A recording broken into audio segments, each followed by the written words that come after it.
Flowers are related to romance, Okay, and I it wanna hear subconsciously tricks. impacted their behavior and caused them to give out their number. After the experiment, they asked the participants who gave their numbers if the store had anything to do with their decision. No way. All responded, "Of course not. I made a conscious decision to give my number." In a similar experiment, again, a guy approached a woman on the street asking for a date. This time, researchers were testing how the results would change depending on the object the guy was carrying in his hand. Let's look at another example from the business world. There's an interesting experiment with an online furniture store. Researchers directed half of the buyers to a landing page that had soft clouds on the background image, and half of the buyers were directed to a page that had pictures of coins. People who had clouds as a background picture focused their attention on choosing furniture based on softness and comfort. And the people who saw coins as the first thing when they visited the page focused on price and tried to find the cheapest options. After the experiment, when they were asked if the coins or clouds played a role in their decision, all of them laughed and said no. They said they are all independent. Whenever he would mention the price, Okay, I many wanna hear clients some would try to hacks. negotiate, and it shouldn't change people's behavior, but that's not the reality. The real energy drink, they agreed. I would like to give you an example that happened not on purpose, much more open to cooperating with that person or believing him or her. Let me give an example. A big concern of investors has always been what happens to Buffett's firm, Berkshire Hathaway, when he's no longer in charge. In a letter to shareholders regarding succession plans, Buffett wrote, "I will tell you what I would say to my family today if they asked me about Berkshire's future. With impressive and will explain is sometimes more important. In other words, your seed is important, but first you have to make sure that the soil is brought to the right condition to grow that seed. You saw this yourself in all the experiments. There was always a sentence, a request, or a picture that came before the message was delivered, which completely changed people's behavior."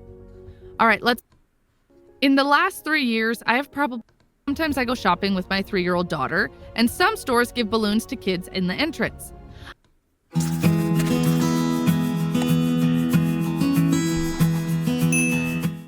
Hey Psych2Goers, welcome back to our channel. Did you know that your ongoing support is what helps us make psychology and mental health more accessible to everyone? Well, it's true. And yourself agreeing to certain favors you thought you would never agree to most of the time. When you say someone's name mid-sentence in a conversation with them, it's a great way to grab their attention and redirect the conversation back to you or them. Have you ever noticed as a child when a teacher would say your name in the middle of a lecture? That's because when you hear your own name, it grabs your attention and pulls you back to the present. School teachers don't want their students to be distracted, so they say their students' names to bring them back to the discussion at hand. This same tactic goes for making someone notice you. While in conversation with someone you admire, try saying their name often and at the beginning or end of the question. This will grab their attention and add some charisma to your regular conversations. Number 2, hand someone something while in mid-conversation. Here's a fun trick. Let's say you really need help carrying something up to your room, but your pesky brother isn't interested in helping you. In order to get his help, try handing him the object while in mid-conversation with him. For some bizarre reason, when people are in the middle of telling a story or engaged in deep conversation, they'll generally take anything you reach out and hand them. Go ahead, try it out next time. Eating a banana?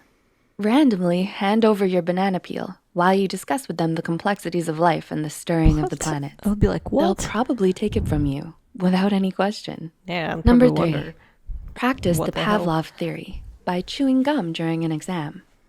Believe it or not, bubblegum may just help heard you that ace one. your next big exam. What? How on earth will chewing gum improve your test scores? If you really need to ace that next exam, you might want to Also could, find a like, help distinct you flavor of gum wake and up. start chewing it during your study Oh my God, sessions. you did gum. Then, when you finally take the exam, you'll have conditioned yourself to associate that flavor of gum with the information you studied for the test, and it may just help you remember the information during the test. This is a form of conditioning that started from the Pavlovian theory. According to Hassan University Online, the Pavlovian theory is learning procedure that involves pairing a stimulus with a conditioned response. In the now famous experiments that Ivan Pavlov conducted with his dogs, he demonstrated how the presence of a bowl of dog food, the stimulus, would trigger an unconditioned response, salivation, in the dogs. So next time you're studying for a test,